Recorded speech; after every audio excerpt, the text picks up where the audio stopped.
Olá, Tiago Pereira, obrigadíssima por estares aqui connosco. O Olá, Tiago Ana. Pereira é o coordenador do Gabinete de Crise de Covid-19 da Ordem dos Psicólogos Portugueses. Portanto, faz mais do que sentido, estás aqui connosco nas M-Talks for All. Temos acompanhado o que a Ordem dos Psicólogos Portugueses tem feito ao longo de todo este tempo de pandemia, de crise, de Covid-19, em termos de apoio psicológico em Portugal a toda a gente, através das linhas de apoio, através de uma data de coisas que entretanto tiveram que ir resolvendo conforme o tempo e conforme as coisas foram acontecendo.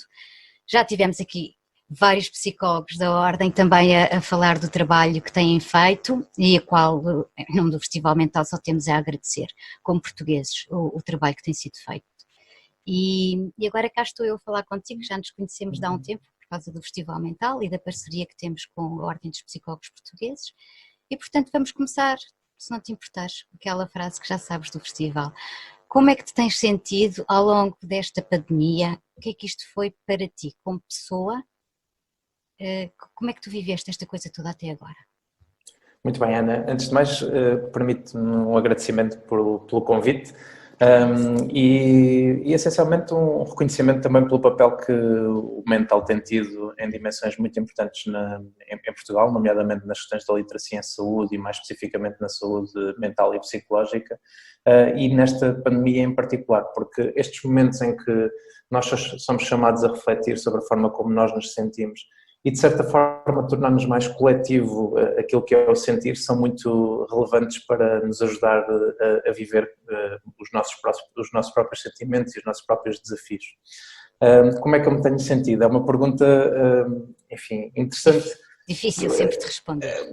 É essencialmente subjetiva deste ponto de vista de que a avaliação que nós vamos fazendo destes momentos é muito temporalizada. Eu não sei exatamente como é que vou olhar para isto daqui a 4 ou 5 anos e tenho até alguma curiosidade, digamos assim, do ponto de vista daquilo que é a forma como eu me vou olhar e como vou pensar as transformações que vai ter em mim e na minha família.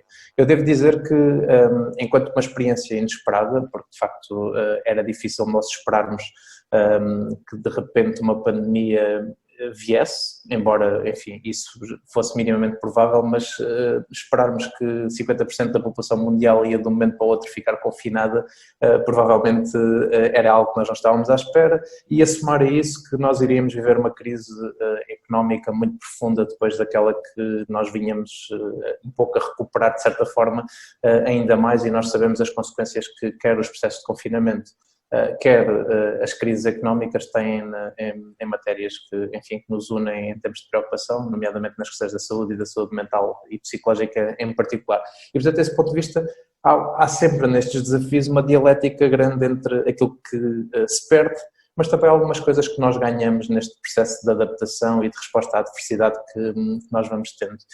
E eu, de facto, tinha e tenho um conjunto de fatores protetores importantes, que têm a ver com dimensões mais da minha história de vida, mas também da minha dimensão mais contextual, do ponto de vista da minha família. Nós, enfim, vivemos um confinamento bom desse ponto de vista, não, enfim, quem me dera, porque provavelmente muitas pessoas pudessem ter tido as condições sim, que essa eu tive. serenidade, claro. Sim, além de que a nossa própria casa também tem condições com espaço exterior, enfim, que nos permite usufruir do espaço de uma outra forma, e o meu trabalho foi possível, grosso modo, adaptá-lo perfeitamente ao teletrabalho e compatibilizá-lo também. O meu filho nisso também é ótimo, nós temos um filho, mas foi possível compatibilizar também com ele estar em casa connosco e com o trabalho também da minha esposa, que na verdade também é psicóloga, mas que tem outro tipo de funções. E portanto, desse ponto de vista, nós não nos podemos queixar, e eu não posso em particular,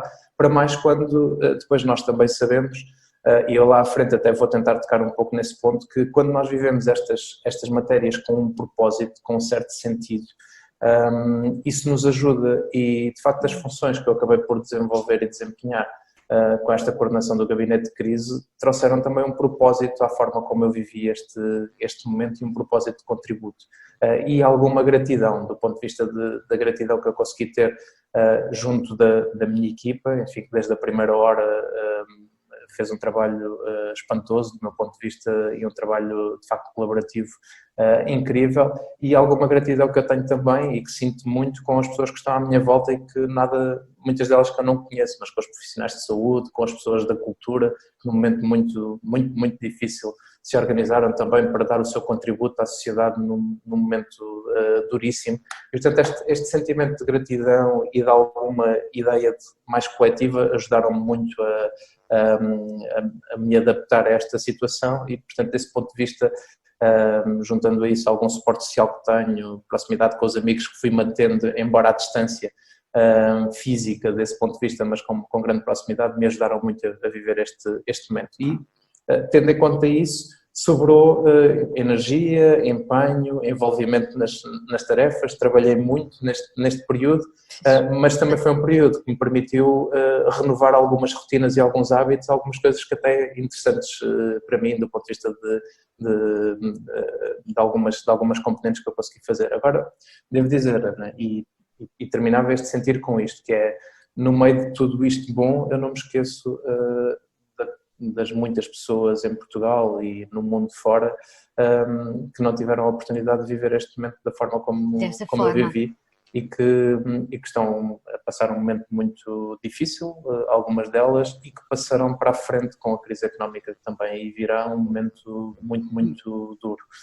Nós não adivinhamos ainda o que é que virá para aí, toda a gente sabe que coisa boa não será certamente, e também tenho a certeza que te estarás a preparar com todo este gabinete para continuar a dar força a tudo o que as pessoas precisem. Contudo, estando à frente de um gabinete de crise de Covid-19 para apoio em saúde mental, este é um trabalho muito complicado, é um trabalho, eu diria, de filigrana quase, porque para já estamos a partir de um lado, que a Ordem já tem coisa de trabalho feito, como é evidente e tudo, mas nunca num contexto destes, porque isto nunca aconteceu antes. Apanhar desprevenida, consegui dar uma resposta tão rápida como foi, porque foi. E tudo isto não te trouxe em nenhum momento, porque obviamente estás muito informado em relação a isto e ao impacto psicológico que isto traz às pessoas, tenho a certeza absoluta que estás mesmo muito informado. Em momento nenhum sentiste algum medo ou alguma ansiedade para ti próprio quando te recolhias, quando estavas só contigo, depois de feito o trabalho, ok? E olhado para os outros, que é o que tens feito, e pelos outros, mas quando depois estavas sozinho, sabendo tanta coisa e tendo a parte muito mais do que aquilo que qualquer um de nós está a par, nunca te sentiste com medo ou com ansiedade? Talvez a minha resposta seja que me senti, na verdade, ou seja, exatamente o oposto do nunca. Senti-me sempre com alguma ansiedade e algum medo. Agora, nós fomos dizendo um pouco isto e creio que esta pandemia tornou isto mais claro para toda a gente. Há uma dimensão da ansiedade e do medo que é boa, que nos ativa, ou seja, que nos deixa alerta, a refletir um pouco sobre aquilo que está à nossa volta, a querer saber mais, a querer, de certa forma, recuperar algum controle sobre algumas situações. E desse ponto de vista, sim, ainda hoje eu sinto isso é o stress bom, não é? Que é o que te mantém alerta e vigilante. É uma atividade que nos permite isso e nos permite estar desse ponto de vista vigilante. Agora, tendo eu consciência de algumas componentes, também tenho muita consciência de alguma dimensão lá está, dos fatores protetores, alguns deles que eu fui falando há pouco, mas também de alguma matéria de autocuidado, de como é que eu, reconhecendo aquilo que estou a sentir e aquilo que estou a vivenciar, posso também procurar, enfim, fazer também, mas às vezes não é bem assim, aconselha-se, mas depois não se consegue fazer o mesmo. É verdade, disso eu não tenho dúvidas, mas lá está, houve alguns fatores protetores. Há pouco eu dizia, esta ideia de eu ter conseguido construir com a minha família uma rotina para o meu dia-a-dia e uma rotina que permitisse ainda assim, embora tenha trabalhado de facto muito, mas ainda assim separar aquilo que é questões mais de trabalho com questões mais pessoais, manter alguma capacidade de ir tendo acesso à cultura, ir tendo acesso aos amigos, manter algumas rotinas na alimentação, na atividade física, foram todos elementos que me ajudaram, e depois este sentido de propósito, ou seja, eu nunca senti que o meu tempo tivesse objetivamente a ser desperdiçado durante este momento, claro que eu não estivesse com condições para estar a trabalhar e felizmente de certa forma também nos chegavam feedbacks bastante positivos daquilo que estava a ser alguma contribuição também nossa, a tocarmos em algumas pessoas com sentido de mobilização extraordinária. A Ana dizia há pouco que nós sabemos muito pouco do que era uma situação desta natureza, é verdade, mas houve uma mobilização incrível do ponto de vista da ciência. Só dou-lhe um exemplo, a Ordem criou um pequeno apoio, uma via verde para apoio a projetos de investigação científica na área da psicologia sobre esta área, e em pouco mais de 3 meses que nós temos esta medida implementada, nós vamos quase a chegar à centena de projetos apoiados neste âmbito, e portanto há muita gente que está a querer investigar, que está a querer perceber o que é que se está a passar, e isso vai-nos com certeza dar contributos não apenas para a fase que se vai seguir, mas como para no futuro, se nós viemos a ter que lidar com uma situação destas, estarmos mais preparados para ela. E dou-lhe um outro exemplo, criamos uma medida também de apoio, porque houve centenas de pessoas que nos contactaram a dizer como é que eu posso ajudar, a que chamamos Agentes OPP para a promoção de comportamentos pró-sociais e pró-saúde. Mais de 500 pessoas registaram-se e têm contribuído nesta divulgação ativa, no contacto com instituições, na partilha de documentação e no apoio. E, portanto, há um movimento muito grande, aliás, completamente ao arrepio de alguma, às vezes a comunicação social quer muito pegar nisto, que é as pessoas em situações de crise e catástrofe entram todas em pânico, deixamos de considerar as outras pessoas, vamos, enfim, assambarcar tudo o que existe para assambarcar, e não é isso que a evidência diz. A evidência diz exatamente ao contrário. Nestas situações as pessoas pensam muito nos outros e normalmente adotam comportamentos pró-sociais e pró-saúde, e é muito isso que nós vimos, é as pessoas a tentarem perceber como é que podem apoiar. E desse ponto de vista nós fomos apenas, digamos assim, por vezes alguns mediadores ou alguns facilitadores de que isto acontecesse, porque na verdade na área da psicologia foram os psicólogos que na primeira linha, alguns deles em contextos muito difíceis, quer nos contextos de saúde, que são aqueles que nos emergem mais depressa, hospitais e outros, mas às vezes esquecemos dos psicólogos que trabalham nos lares, e que alguns deles ficaram sem ver as famílias durante muito tempo, confinados na sua instituição para não, enfim, abandonarem as suas tarefas, ou em contextos com as populações mais vulneráveis, vítimas de violência e outras, em que foi feito um trabalho, enfim, de sobressair muito esta dimensão, que de um certo ponto de vista provavelmente preveniu muito o escalar de situações de violência nesta fase que os números para já não demonstram, junto dos sem-abrigo ou da população sem abrigo neste momento, e portanto nessas primeiras linhas que às vezes não nos são assim tão presentes, mas que existem e que são contributos. Que existem e deviam ser mais faladas, porque são os contributos afinal ao cabo os mais válidos. O que é que tu achas que faltou aqui? Ou o que é que poderia ser feito mais ainda? Se pudesses queixar alguma coisa que achas que deveria ser feito para complementar todo este trabalho, o que é que dirias que deveria ser feito? Para além disso que acabaste de dizer, que é ser mais falado e mostrar mais o trabalho válido e o trabalho que está em campo a decorrer e que muitas vezes está escondido. Bom, eu diria que desse ponto de vista, de um ponto de vista daquilo que inclusivamente foi um contributo da comunicação social para que estas questões fossem faladas, eu acho que essa, grosso modo, a situação correu relativamente bem. Agora, eu costumo fazer uma analogia muito grande porque, e eu já ouvi a Ana a perguntar sobre isto e a falar sobre isto várias vezes, que tem a ver com, por exemplo, o nível elevadíssimo de consumo de psicofármacos que nós temos em Portugal e que se baseia, grosso modo, em três situações. Uma primeira são as condições do país que são propícias ao desenvolvimento de condições na saúde psicológica e na saúde mental, nomeadamente alguns fatores socioeconómicos, como alguma precariedade no trabalho, situações de desemprego, dificuldades de conciliação da vida pessoal com a vida profissional, níveis de satisfação com a vida, e portanto isto é um polo. Há um outro polo muito importante que é as questões da literacia. Há de facto em Portugal níveis de literacia em saúde e em saúde psicológica muito baixos, a que se juntam ainda em algumas situações a questões relacionadas com o estigma, e depois um terceiro aspecto que é a resposta que nós temos. E, de facto, há ausência de resposta contingente, ou seja, que quando o problema começa a emergir, possa atuar, essa resposta é normalmente mais barata e mais eficaz. O problema é que quando não existe, o problema vai ficando cada vez mais complicado e a resposta é mais cara e menos eficaz. E, portanto, é isto, grosso modo, que eu creio que acontece. Claro. E a pandemia vem-se situar a este nível de uma forma que eu acho que é aqui curiosa, que é o primeiro aspecto vai piorar.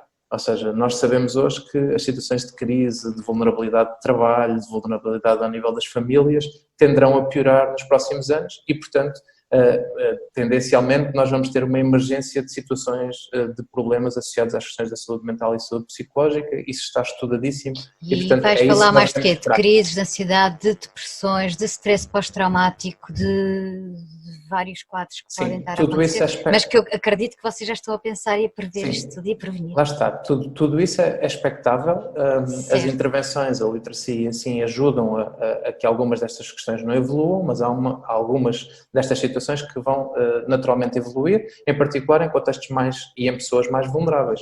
Os profissionais de saúde são claramente mais expostos a estas situações, famílias que perderam pessoas ou que tiveram processos de luto nesta fase estão mais expostas a estas situações. Se juntar a diversidades, ou seja, situações de desemprego, divórcios nesta fase, estão mais expostas a estas situações e, portanto, isto vai acontecer. E, portanto, sabemos, ou é muito claro hoje, que isto vai piorar. Há um segundo aspecto que é a questão da literacia. A minha expectativa é que, do ponto de vista da literacia, nós tiremos ganhos desta situação. Ou seja, acho que alguma coisa vai ficar e que as pessoas vão, enfim, ter mais ferramentas e vão eventualmente estar mais preocupadas com a dimensão da saúde psicológica, foi muito falada e, portanto, há aqui ganhos. E há algo que nós ainda não sabemos o que é que vai acontecer, que tem que ver com o nível de resposta, que é se vai manter igual, se vai piorar é difícil, ou se vai melhorar. A minha expectativa é que possa melhorar, embora nós não tenhamos grandes sinais sobre isso. E era sobre este ponto que eu gostava de focar. Se eu pudesse, de facto, mudar alguma coisa, o que eu mudaria com certeza era criar condições para que as pessoas tivessem acesso rápido e contingente a poder ter ajuda e ajuda psicológica neste caso para lidar com situações da diversidade e para lidar com as situações que são as perturbações, chamemos-lhe assim, mentais mais comuns da ansiedade e da depressão nestas situações. E isso acontece ao nível dos cuidados de saúde primários, ou deveria acontecer segundo os modelos de nível de intervenção e as melhores práticas internacionais, e de facto nós temos uma carência muito grande. Temos meses e meses de espera por uma consulta nos cuidados de saúde primários, vulgarmente nas unidades de saúde ou nos centros de saúde, e só para a Ana ter um número, nós temos 250 psicólogos em todo o país. Tiago, porquê que isto ainda está assim? Porquê? É que estes números são aflitivos.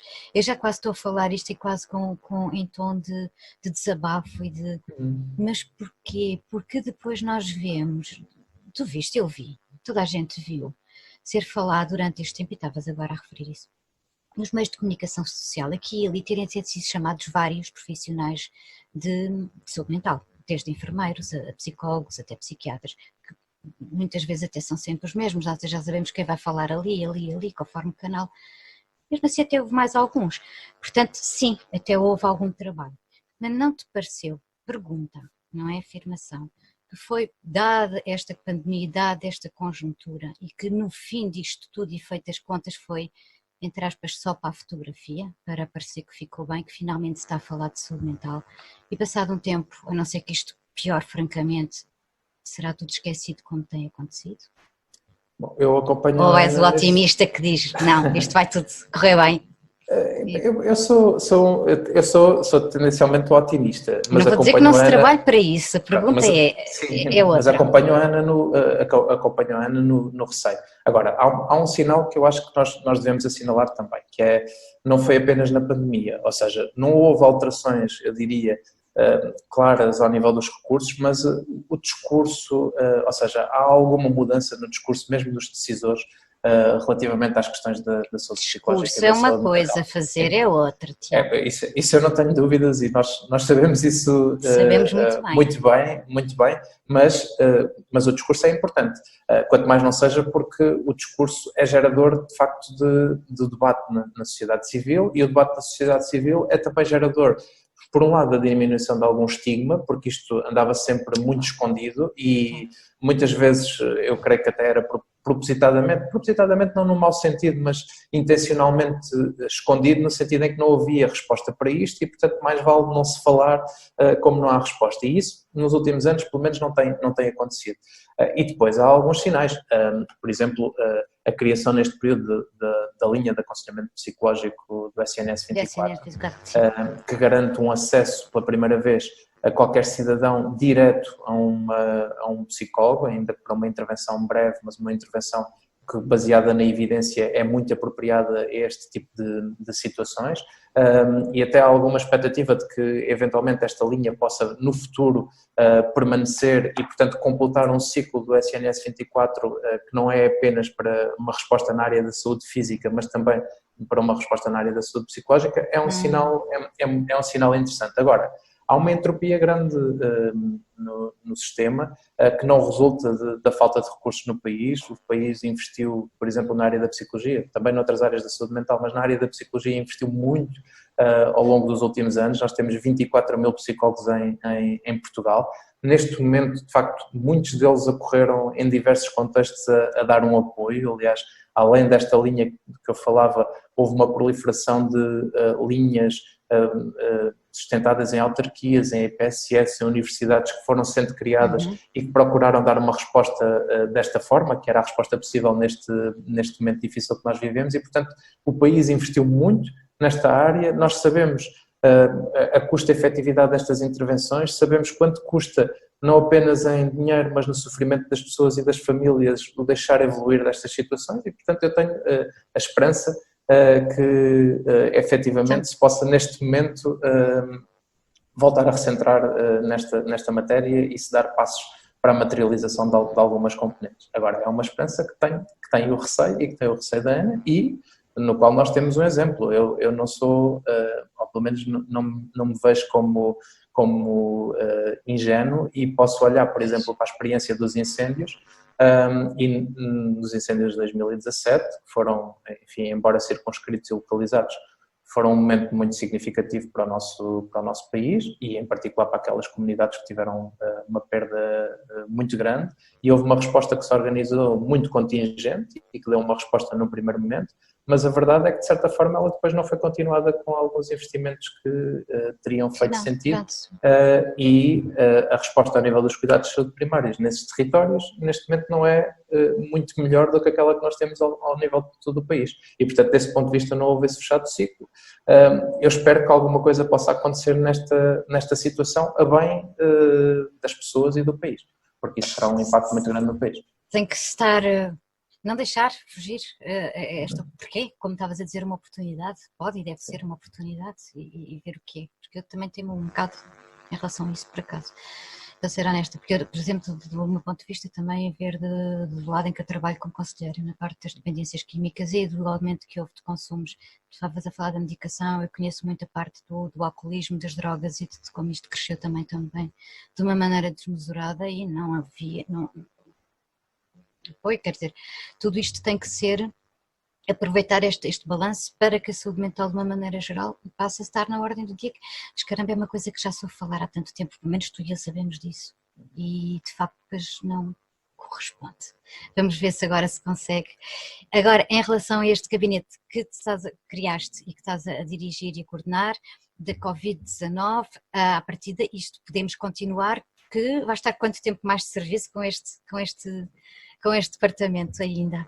Ana, eu não criei o Gabinete de Crise. O Gabinete de Crise foi criado pela direção da Ordem dos Psicólogos Portugueses, responde diretamente ao bastonário da Ordem dos Psicólogos Portugueses, e estará enquanto a direção entender que ele faça sentido. Ele foi criado com um objetivo muito concreto, que foi basicamente nós termos uma capacidade e alguma flexibilidade na gestão dos recursos que permitisse mais eficazmente responder a alguns objetivos que nós definimos como muito importantes. Um primeiro tinha que ver também, sim, e um primeiro que teve também que ver com a própria organização da organização, desculpa este pleonasmo, que era, nós temos um plano de contingência, nós encerramos instalações ainda antes do estado de emergência, mas precavendo todo o nível de atividade, e portanto nós não paramos nenhum tipo de atividade, porque isso foi tudo planeado, tendo em consideração a evolução que fomos assistindo e o que esperávamos que acontecesse, e portanto esse gabinete de crise foi criado, e junto ao gabinete de crise foi criada uma task force para basicamente reorganizar os recursos para dar alguma resposta na produção de documentação que a Ana foi vendo. Foram reforçadas também a área da comunicação, a área da formação, a área da informática para basicamente estruturar toda a resposta. E esse gabinete de crise tinha como objetivo, nós temos um posicionamento estratégico rápido, por um lado junto da sociedade civil, dando contributos nesta perspectiva da literacia às pessoas e portanto houve uma produção muito forte de documentação para que as pessoas pudessem olhar um pouco e perceber um pouco melhor a sua situação, adotar medidas e comportamentos mais pró-sociais e pró-saúde, medidas de autocuidado e, portanto, esse foi um posicionamento estratégico junto da sociedade civil. Depois teve outras iniciativas mais tarde. Depois também junto à comunicação social, procurando ser parceiros também na promoção de mensagens que fossem um contributo para a situação que vivemos, e também junto daquilo que foram as entidades governativas, os decisores e os mobilizadores sociais, desde muito da primeira hora, porque a Ana tem centrado muito esta conversa na saúde mental, que eu sei que é a área que lhe interessa mais, mas nós demos contributos também noutras áreas, digamos assim. O primeiro deles, ainda antes do primeiro caso em Portugal, foi junto de um grupo de trabalho criado pela Direção-Geral da Saúde para basicamente fazer a avaliação daquilo que era a percepção e a comunicação do risco e do perigo. Basicamente dar contributos num primeiro documento ainda de fevereiro para a forma como as autoridades, os decisores e mobilizadores sociais podiam comunicar, tendo em consideração a forma como as pessoas percebiam o risco e o que é que isso impactava no comportamento, que é sempre um binómio entre aquilo que é a exigência percebida pelas pessoas sobre a situação e os recursos que as pessoas têm para lidar com essa situação, e daí se gera esta dimensão de risco e qual é que poderia ser o impacto. E, portanto, esse posicionamento estratégico foi muito rápido e procuramos que fosse muito rápido, e o gabinete de crise veio de facto permitir esta maior flexibilidade, quer dos recursos, quer depois alguma adaptação àquilo que era o nosso plano de atividades mais comum.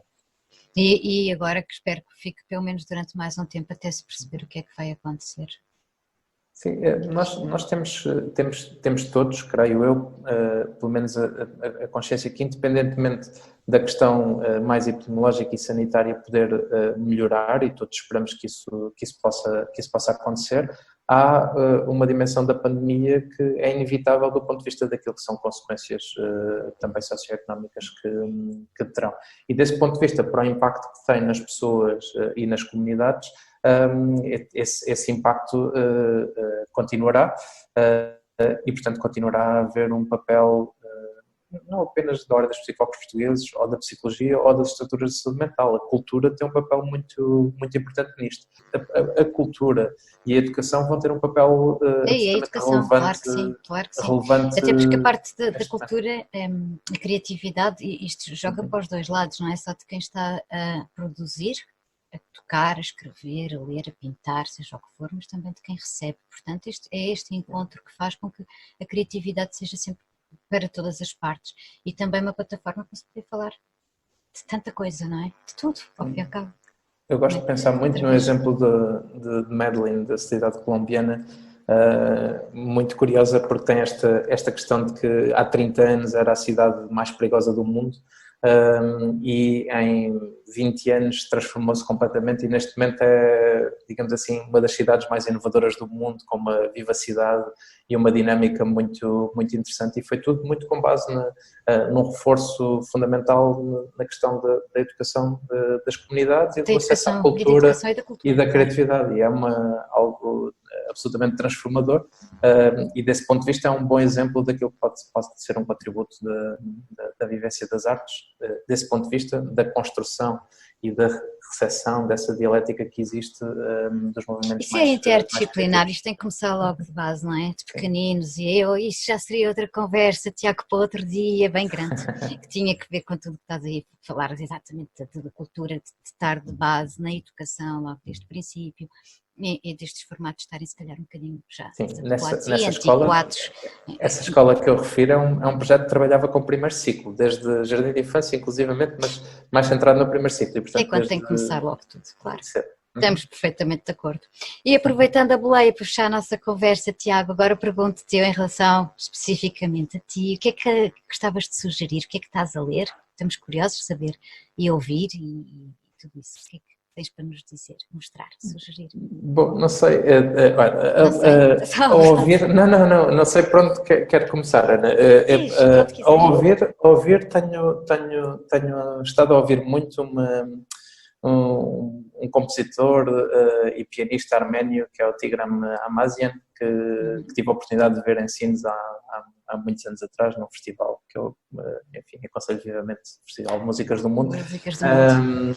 E que o recuperei agora, de certo ponto de vista, porque descobri um álbum que já tem há algum tempo, mas muito, muito interessante, e que traz muito esta perspectiva do encontro. Ele é muito jovem ainda, e muito jovem foi para os Estados Unidos, mas usa muito a ideia da música tradicional e da cultura arménia na construção da sua música, e portanto é muito interessante e tem muito esta perspectiva de nos trazer também esta lógica da adaptação, da forma como eu posso me levar aquilo que eu tenho e me adaptar a um novo contexto e portanto nesta altura de pandemia queria trazê-lo. Mas também na música queria deixar uma outra recomendação, se tiverem curiosidade. E que acho que é um exemplo curioso da forma como nós também nos organizamos enquanto equipa. A nossa equipa na Ordem, como estamos todos afastados, mas temos um conjunto de atividades que nos aproximam, criou aquilo que se chama uma Rádio OPP, a Rádio OPP, que basicamente são listas e playlists no Spotify, coletivas, em que todos nos juntamos e vamos propondo músicas uns aos outros e vamos criando rádios que depois permitem que nós nos estejamos a ouvir, embora distantes, estejamos a ouvir as mesmas coisas. Ver o que é que todos ouvirem é aquilo que cada um vai propondo. Eu não posso próprio Spotify. E seja uma oportunidade de encontro. E, portanto, do ponto de vista da música, deixava estas duas recomendações muito diferentes, até porque nessas listas da Rádio OPP vão encontrar coisas muito diferentes. Nós somos todos muito diferentes, ouvimos coisas muito diferentes e, portanto, é uma coisa, fica uma mixórdia curiosa, mas que nos lembra uns dos outros, que nos aproxima e que nos reforça. Mas nós podemos todos ouvir isso? Já tive de saber disto. Obrigada. Fica disponível enquanto lista. Pronto, saltando para os filmes, se tiver 2 ou 3 minutos, gostava de falar de 2 ou 3 filmes que vi, e por motivos muito diferentes, não são os meus filmes preferidos, mas porque me lembram coisas importantes na quarentena e foram todos de tempo de quarentena. Um primeiro, um português, A Herdade. Um filme, enfim, que me lembra muito um outro filme que eu gostei muito, que vi há alguns anos atrás, que se chama A Melhor Juventude, um filme italiano que conta a história de várias gerações de uma família, do Marco Giordani. É um bom filme português e que acho que nos deve ajudar, por vezes, a algum preconceito relativamente ao cinema português, a pensarmos que nós também temos muitas coisas muito bem feitas e que devemos olhar para elas, muito bem escrito. E podíamos ter muitas mais, Tiago, assim, muitas se mais, funcionassem. O problema é que são outros problemas. Sim, mas devemos coisa valorizar, que não chega sequer a ver luz. Sim, mas devemos valorizar o trabalho também espantoso do Tiago Guedes. Nós sabemos também que com acesso a financiamentos que provavelmente outros projetos não têm, e portanto todos nós sabemos esta história, mas cumpre valorizar, foi um filme que eu gostei e gostava de o deixar. Depois também gostava de dar nota de uma coisa. Eu voltei aos filmes do Miyazaki, que vi muitos ao longo da minha vida, mas voltei neste momento com o meu filho, que já os vê comigo. E isto é uma coisa também curiosa de ciclo e que também tem muito que ver com este momento que nós vivemos, da forma como eu os vi sozinho e como agora os vejo com o olhar de uma criança de 5 anos, em particular. E ele gosta de ver, ele gosta. Adorou o Pónio à beira-mar e gostou muito do Totodoro. O Castelo Andante ainda é difícil para ele, foi os 3 que nós vimos. Mas os 2 primeiros, sim, muito, e a ver coisas que eu não vejo. E isto é delicioso deste ponto de vista da forma como nós interpretamos o que está à nossa volta e, portanto, também deixava aqui os filmes da Miyazaki também nesta perspectiva de nós com várias percepções conforme as idades e conforme as alturas. E com uma animação simples, muito centrado também naquilo que é a forma como ele entende a arte e este back to basics, se nós voltarmos ao mais básico, que às vezes é tão importante.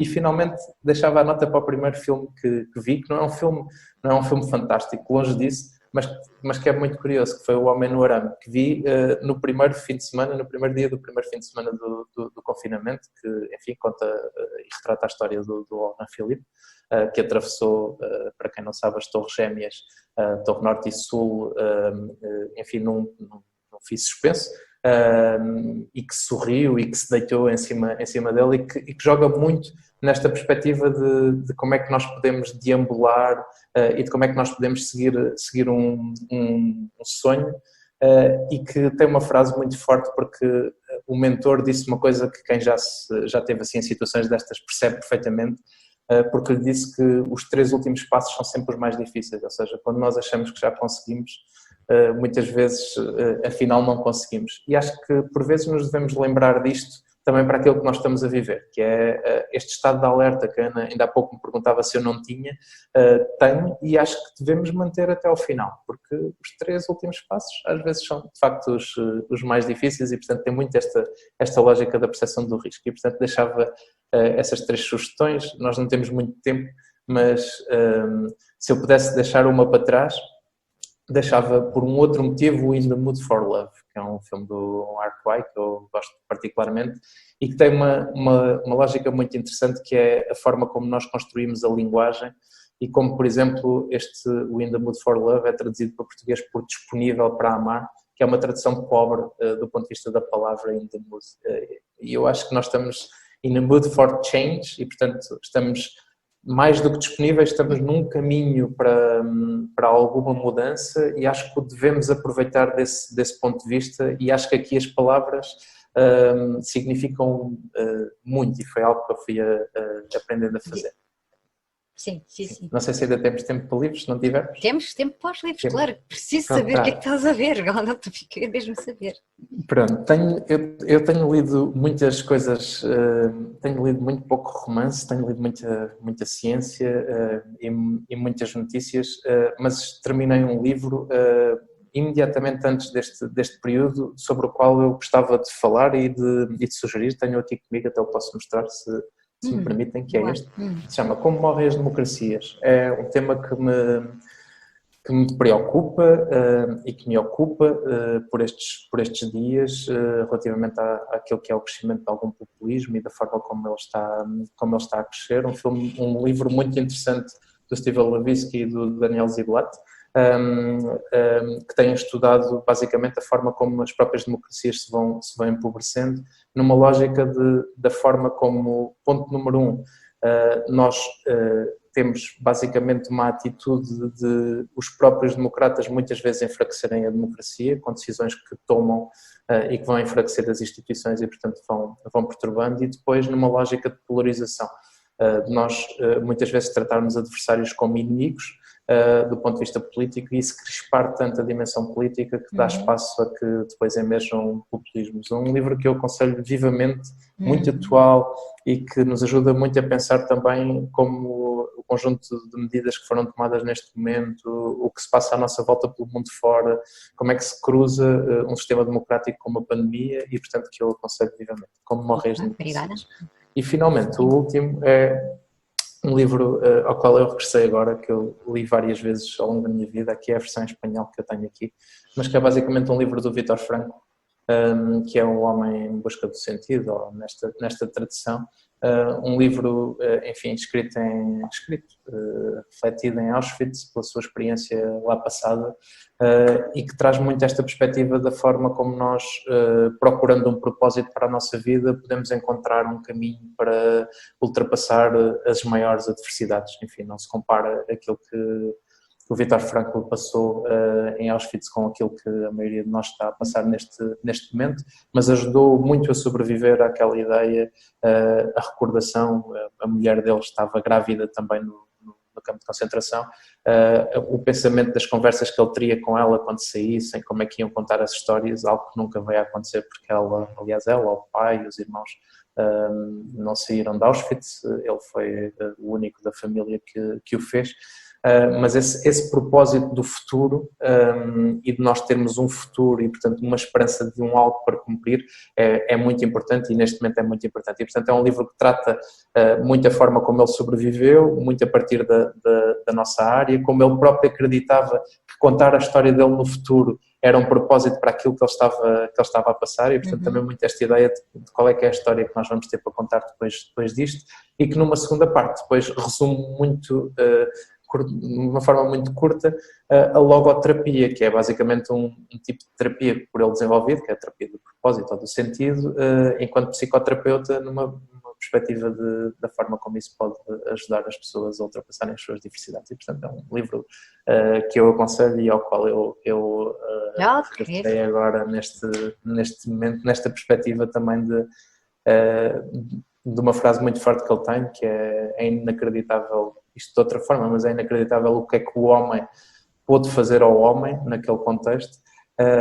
E eu diria que neste momento é um pouco inacreditável o que é que uma pandemia pode fazer ao nosso modo de viver e, portanto, devemos ter isto presente nesta busca de um propósito. Não te parece que isto eventualmente seja exatamente a mesma frase e não seja necessário mudar vírgula nenhuma nem trocar a palavra de homem por pandemia? Não foi também o homem que criou a pandemia? Ao fim e ao cabo acaba por ser a mesma coisa, não é? Sim, mas nós fazemos parte da natureza e, portanto, desse ponto de vista, eu não estou a excluir o homem. Essa frase está. Desse ponto de vista, eu não estou a excluir aquilo que são as nossas ações e o nosso dia-a-dia, o nosso modo de viver, da forma como a natureza também criou, ou não, as condições para, independentemente de discutir a emergência ou não, mas para a forma como nós estamos a viver em 2020, o momento que estamos a viver. Portanto, desse ponto de vista... Tiago Pereira, tu tens mesmo definitivamente que falar muito mais vezes e em muito mais sítios. Obrigadíssima por ter estado connosco na Zem Talks for All. Foi mesmo um prazer. Até breve, fica bem e obrigadíssima pelo teu trabalho. Até muito obrigado. Muito obrigado a todos. Tudo bom.